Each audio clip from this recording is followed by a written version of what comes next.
Obrigado por sintonizar a Conexão da Fé, o programa em que o ajudamos a conectar-se com Deus.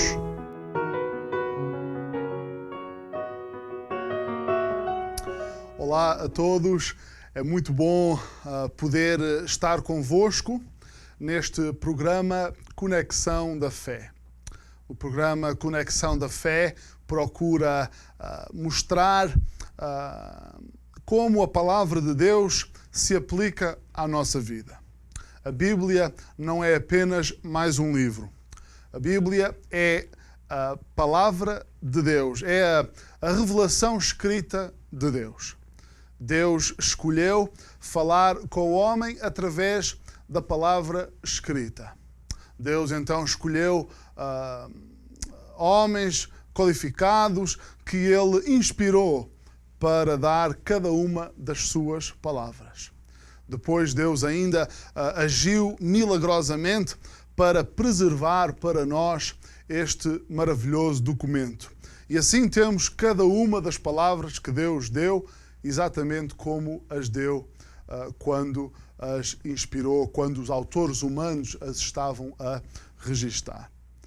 Meus amigos, a palavra de Deus é um dom precioso e eu costumo dizer que é a única coisa perfeita que podemos segurar nas mãos. Neste livro, que é também um incrível documento histórico, neste livro temos toda a mente de Deus para a nossa vida.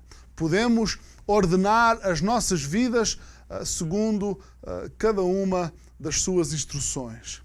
A vida que é feita tendo a palavra de Deus como fundamento será então uma vida segura.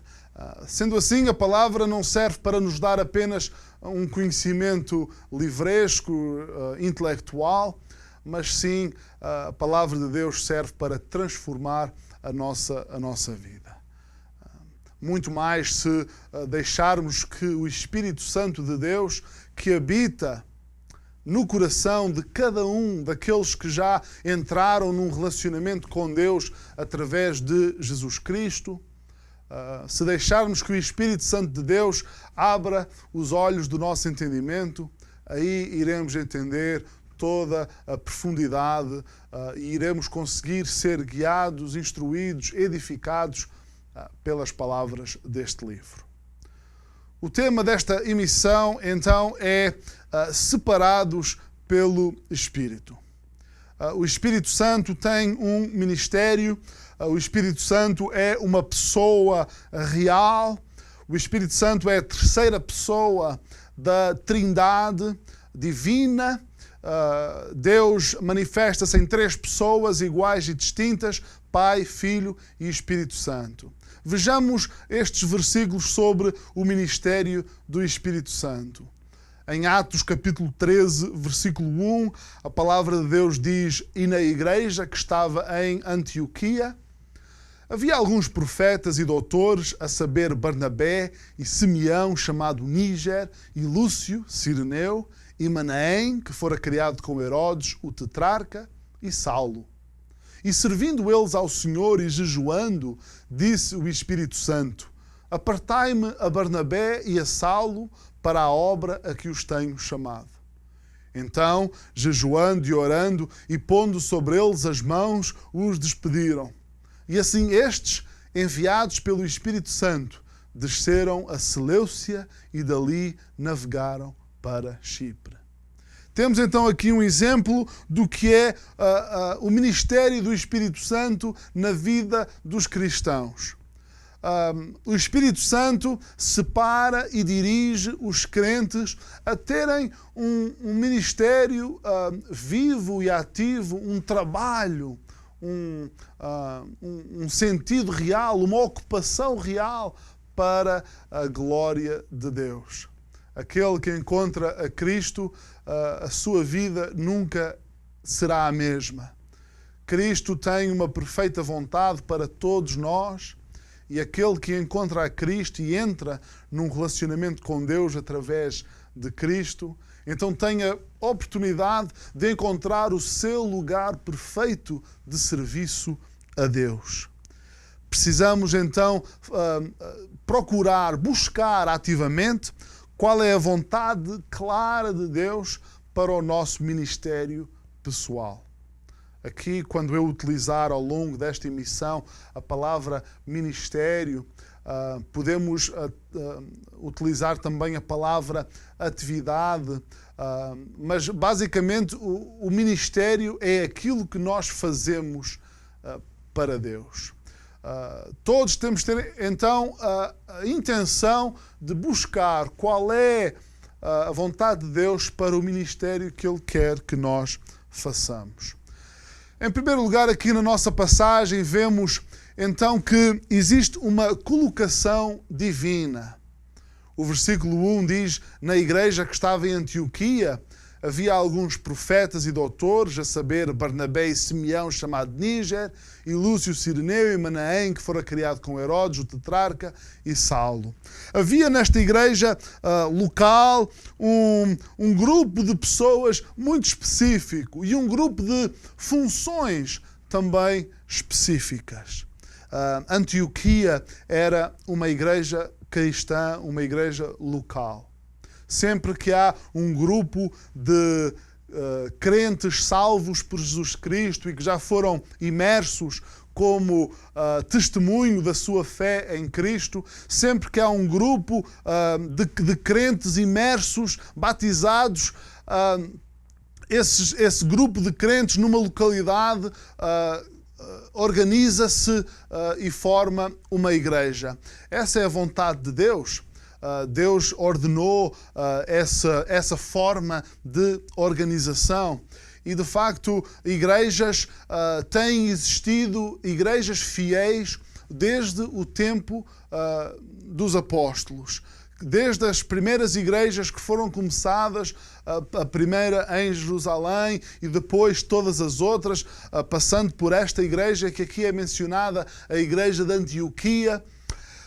Por todas as épocas da história e até os dias de hoje, sempre existiram igrejas fiéis, igrejas que ensinavam a palavra de Deus, igrejas que explicavam o caminho da salvação, igrejas que praticam o batismo bíblico daqueles que se convertem a Jesus Cristo.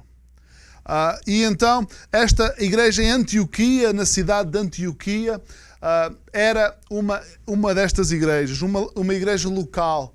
Esta igreja tinha o seu próprio ministério, tinha a sua própria esfera de influência dada por Deus. Esta igreja era uma igreja que funcionava de forma independente. Os líderes desta igreja dependiam apenas de Jesus e Jesus era o líder verdadeiro desta igreja.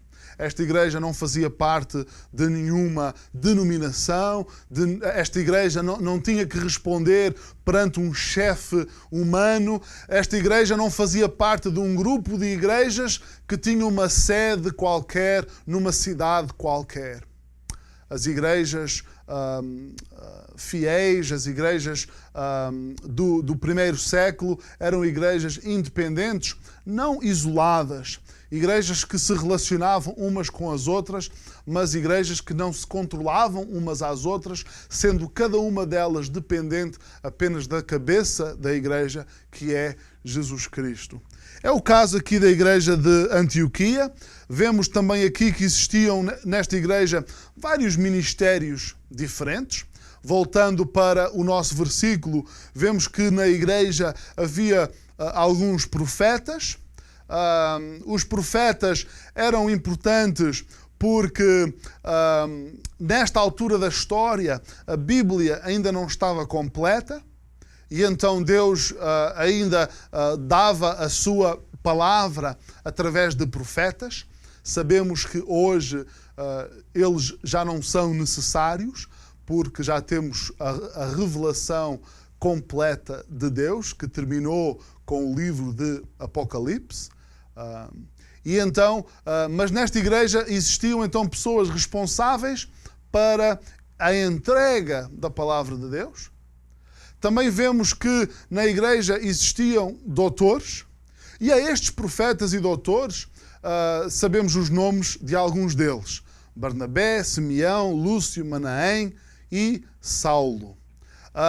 Estes, por exemplo, os doutores eram, talvez utilizaríamos hoje a palavra professor.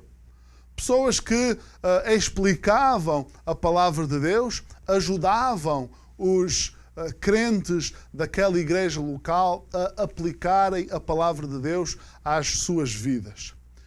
E então temos que existiam vários ministérios diferentes, e existiam pessoas naquela igreja responsáveis por cada ministério. Pessoas colocadas em cada ministério.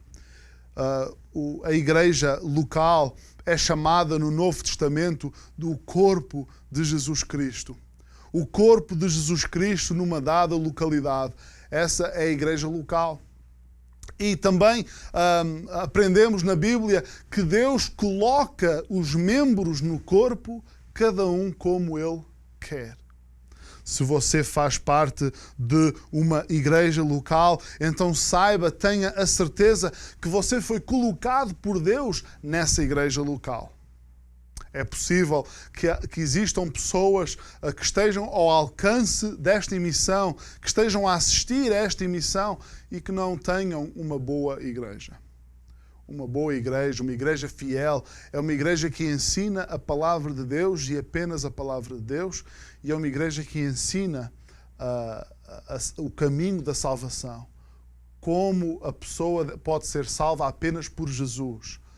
Se você está a assistir a esta emissão e não tem uma boa igreja à qual assista, não tem ninguém que o ajude a aprender e a aplicar a palavra de Deus, então você pode contactar os contactos que aparecem nesta emissão e temos muito gosto em ajudá-lo a encontrar uma igreja fiel onde você possa crescer no conhecimento da palavra. Aqueles que são salvos e que são colocados por Deus numa igreja como membros, não estão colocados ali por acaso. Não é por acaso que a igreja é chamada um corpo e que cada cristão nessa igreja é chamado de membro. Cada membro de um corpo desempenha uma função importante. Não existe no corpo humano órgão nenhum que possa ser considerado menos importante. Todos os órgãos do corpo trabalham em conjunto para o bem daquele corpo e debaixo do comando da igreja.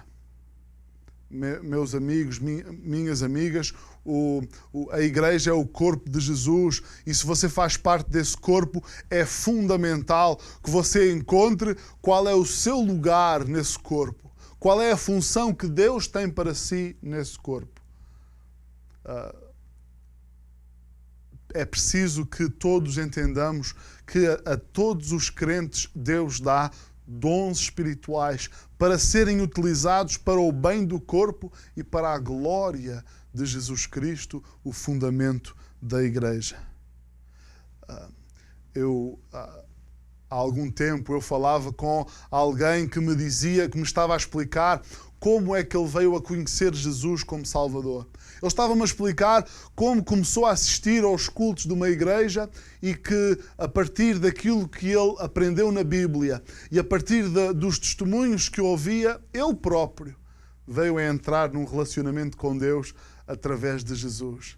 E esse jovem estava-me a dizer que uma das coisas que o marcou e que iria marcar para sempre era um senhor velhinho que ficava à porta daquela igreja a entregar os boletins da igreja e a cumprimentar as pessoas com um grande sorriso e a dizer bem-vindo à nossa igreja. Esse irmão, membro daquela igreja, não sentia que não conseguia fazer mais nada. E sentia que o mínimo que podia fazer era ficar à porta da igreja a dar as boas-vindas a todos os que entravam por aquela porta. Ora bem, aquela igreja sem aquele membro era uma igreja mais pobre. Este jovem que falava comigo, porventura foi ganho para Cristo através do bom exemplo, da alegria, da generosidade, das boas-vindas que recebeu por aquele irmão velhinho que pensava que não conseguia fazer nada para Cristo. Meu irmão, minha irmã em Cristo, você é colocado na igreja, você é um membro precioso da igreja e Deus tem planos para você. Você foi colocado por Deus na igreja. Se você está a ouvir isto pela primeira vez, quem sabe você acabou de entrar num relacionamento com Deus, você é um crente jovem, ainda está a dar os primeiros passos no seu relacionamento com Cristo.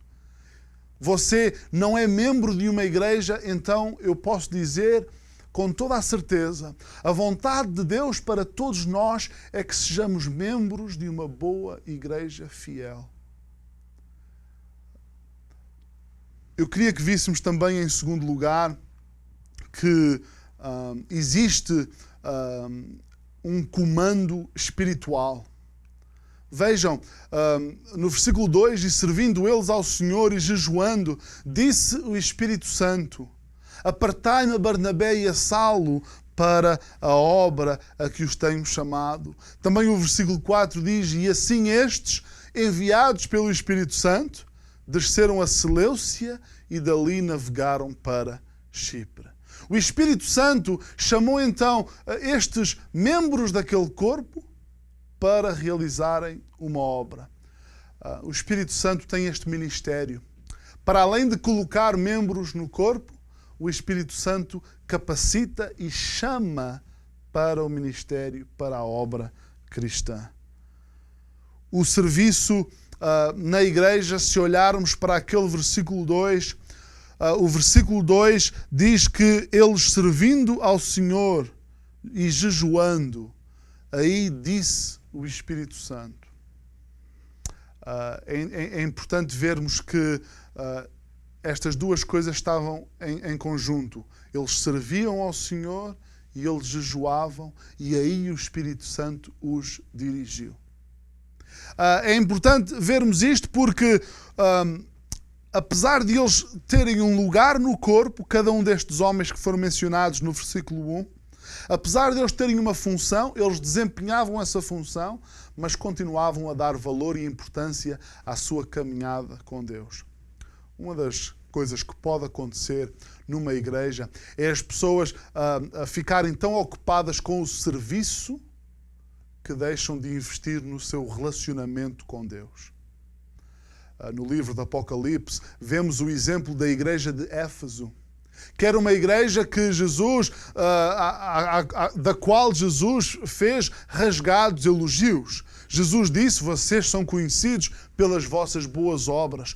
Todos falam de como vocês trabalham, da quantidade e qualidade do vosso trabalho. E depois Jesus acrescenta estas palavras, tenho, porém, contra vocês, que vocês deixaram o vosso primeiro amor. Aqui nesta igreja de Antioquia, apesar de vermos que eles serviam ao Senhor naquela igreja, também vemos que eles investiam no seu relacionamento com Deus, porque diz que eles servindo e jejuando. O jejum está sempre ligado com um período de oração. Um jejum é convocado quando há uma necessidade. Neste caso, os membros daquela igreja estavam em jejum à procura de a vontade de Deus para eles. Eu penso que esta igreja estava em jejum, orando a Deus para que Deus lhes mostrasse que mais é que eles podiam fazer para servir a Deus. Eu penso que esta igreja estava a perguntar no seu jejum, Senhor, fala connosco, mostra-nos em que outras áreas é que nós podemos ser usados. Mesmo assim, enquanto esperavam a vontade de Deus, não estavam a deixar de servir a Deus. Há aqui duas coisas que nós precisamos de ver com atenção. Em primeiro lugar, e tal como vimos no primeiro ponto, todos nós devemos estar à procura da vontade de Deus para a nossa vida. E mesmo quando Deus nos mostra uma área em que nós podemos servir, devemos estar sempre a perguntar a Deus se é para continuar naquele serviço ou se Deus quer alargar a nossa área de influência. Mas, enquanto esperavam pela vontade de Deus, eles não deixavam de servir a Deus. A vontade de Deus nós não a iremos encontrar se nos sentarmos à espera que caia do céu a vontade de Deus. Dificilmente Deus irá comunicar a sua vontade àquele que disser assim, eu vou-me sentar aqui e não faço nada até Deus me mostrar aquilo que Ele quer que eu faça. Estes serviram e jejuavam ao mesmo tempo. E nós também devemos estar conscientes que se já somos salvos, se já temos Jesus como Salvador da nossa vida, nós já temos áreas em que sabemos que podemos servir a Deus. Deus quer sempre que nós estudemos a Sua Palavra, Deus quer sempre que nós oremos, Deus quer sempre que nós ajudemos na igreja e, meus amigos, minhas amigas, numa igreja local há sempre alguma coisa para fazer. O problema de muitos crentes, de muitas igrejas, se me deixarem ser sincero convosco, o problema de muitos crentes não é falta de trabalho, é que alguns membros de algumas igrejas acham-se bons demais para determinadas tarefas. E então dizem, eu preciso de esperar que Deus me dê alguma coisa para fazer que seja digna de mim. Vemos que nesta igreja existiam grandes servos de Deus que o serviam naquilo que fosse necessário. Essa deve ser a atitude do crente, que é a mesma atitude que vemos no Senhor Jesus Cristo, que disse, eu não vim para ser servido, eu vim para servir. Jesus Cristo, que vemos que até lavou os pés dos discípulos para nos mostrar como devemos ser exemplos de humildade. Ali estava então uma igreja a convocar um jejum para que Deus lhes mostrasse qual era a sua vontade. O Espírito Santo falou e expressou qual era a sua vontade. Eles oraram dispostos a obedecer a tudo aquilo que o Espírito Santo lhes dissesse. Às vezes, quando oramos, impomos condições a Deus na nossa oração. Dizemos, Senhor, mostra-me a Tua vontade, eu estou disposto a fazer tudo o que quiseres que eu faça, menos aquilo. Essa certamente não foi a oração desta igreja de Antioquia, até porque era uma oração muito sincera, porque estava acompanhada com jejum. A oração deles foi tão sincera e tão real que quando Deus falou, ali começou uma importante obra missionária. Esta era a igreja mãe do apóstolo Paulo. Através da oração desta igreja, o Espírito Santo falou e enviou Paulo para a sua primeira viagem missionária. Às vezes as pessoas vêm ter comigo, geralmente jovens, e perguntam como é que eu sei qual é a vontade de Deus para a minha vida. Às vezes a pergunta até é mais dirigida. Perguntam como é que eu sei, Pastor Mark, se Deus quer que eu seja missionário. A verdade é que eu não acredito que o Espírito fale com uma voz audível. Mas eu acredito que quando Deus coloca um desejo no coração, esse desejo vem acompanhado de uma certeza. E aquele que o Espírito Santo chama, sabe que é chamado. Mas também posso acrescentar o seguinte, aquele que faz a pergunta, como é que eu sei que Deus está-me a chamar para ser missionário? é bem possível que esse seja precisamente aquele que está a ser chamado. Aquele que tem o desejo para ser missionário, esse desejo certamente que veio de Deus. Então eu devo procurar qual é o meu lugar de serviço a Deus e devo, quando eu oro a Deus, a perguntar qual é a vontade de Deus, eu devo estar disposto a obedecer. Quero chamar a atenção para um terceiro ponto desta mensagem, que é a cooperação fraterna. Nós vimos que há uma colocação divina, vimos que há um comando espiritual, mas também vemos que há uma cooperação fraterna. O versículo 3 diz assim: então, jejuando e orando e pondo sobre eles as mãos, os despediram.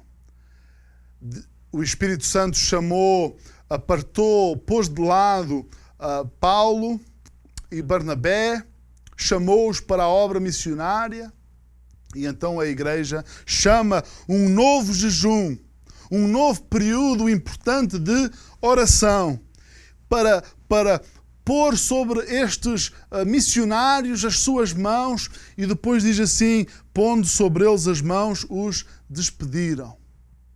Esta palavra, os despediram, não é um simples então adeusinho, então vão lá no vosso caminho. Esta palavra traduzida como os despediram significa enviaram-nos com todos os recursos necessários para a viagem. Aqueles homens chamados pelo Espírito Santo para serem missionários através daquela igreja foram enviados por aquela igreja para a grande missão que os aguardava.